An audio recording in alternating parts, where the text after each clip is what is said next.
যৌতুকের জেরে গৃহবধূর মৃত্যু, করণদিঘিতে চাঞ্চল্য, তদন্তে পুলিশ। করণদিঘির ধুমডাঙ্গি এলাকায় এক গৃহবধূর রহস্যজনক মৃত্যুকে কেন্দ্র করে ব্যাপক চাঞ্চল্যের সৃষ্টি হয়েছে। মৃতার নাম শরীফুন্নেসা শাহ, বয়স 23 বছর। তার বাপের বাড়ি করণদিঘির বুড়িহান এলাকায়। মৃতার পরিবারের অভিযোগ, যৌতুক সংক্রান্ত অশান্তির জেরেই এই মৃত্যু হয়েছে। পরিবার সূত্রে জানা যায়, শুক্রবার বিকেলে লোকমুখে মেয়ের মৃত্যুর খবর পেয়ে তারা শ্বশুর বাড়িতে পৌঁছে বিছানায় শোয়ানো অবস্থায় দেহ দেখতে পান। পরে পুলিশকে খবর দেওয়া হলে তারা ঘটনাস্থলে গিয়ে দেহ উদ্ধার করে। শনিবার দেহটি ময়না তদন্তের জন্য রায়গঞ্জ মেডিকেল কলেজ হাসপাতালের মর্গে পাঠানো হয়। মৃতার পরিজনদের দাবি, গত 4 দিন ধরে শরীফুন্নেসা শাহকে যৌতুকের বিষয়ে মানসিক নির্যাতনের শিকার হতে হয়েছিল।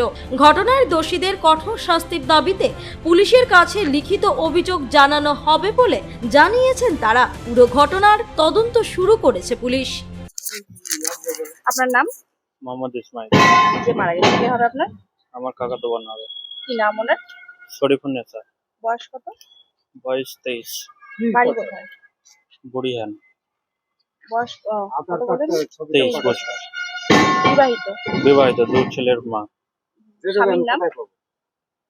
নওশাদ আলী। আর ওর বাবার বাড়ি কোথায় ছিল? বুড়িহান। শ্বশুর বাড়ি আর না, বুড়িহান হলো বাবার বাড়ি, আর শ্বশুর বাড়ি হলো ধুমডাঙ্গি। ধুমডাঙ্গি। হ্যাঁ। পোস্ট অফিস কি করছে ওটা? আমাদের পোস্ট অফিস বুড়িহানের তো মাগনাভিটা, ওটা মনে হয় রাসকোয়া করছে। কি হয়েছিল ঘটনা? ঘটনা মরেছে কখন জানা নাই। তো আমরা খবর পাই 5টার সময়। 5টার সময় খবর পাই যে অন্য লোকের মুখ থেকে খবর পাই, ওরা বলেনি, ফোন করেনি বা কিছু খবর দেয়নি। তারপরে অন্য লোক আমরাকে কল করে যে আমার বোন মারা গেছে।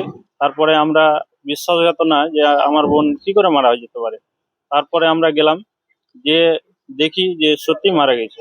মানে কি অবস্থা দেখতে পেলেন না? আমরা কি অবস্থায় বিছানায় শুয়েছিল, আমরা কোনো কিছু জানি না আমরা কি করে হয়েছে। না না, বিছানায় শুয়েছিল। তারপরে আমরা গেলাম, তারপরে প্রশাসনকে জানালাম, প্রশাসনকে জানিয়ে আমরা লাশ নিয়ে আমরা এসেছি রায়গঞ্জ থানায়? রায়গঞ্জ। অভিযোগ করেছেন?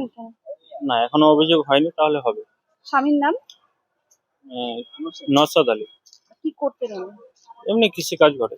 কৃষিকাজ করেন? তো কি কারণে মারলো বা কি হয়েছিল ঘটনা?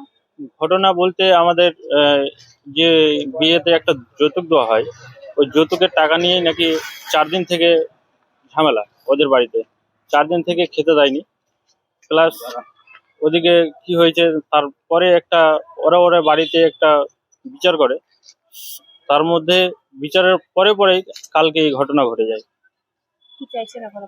এখন আমরা প্রশাসনের কাছে আমরা চাইছি যে শাস্তি পায়। অভিযোগ করবেন? হ্যাঁ। রায়গঞ্জ থেকে বিথিকা পালের রিপোর্ট, কুলিক নিউজ।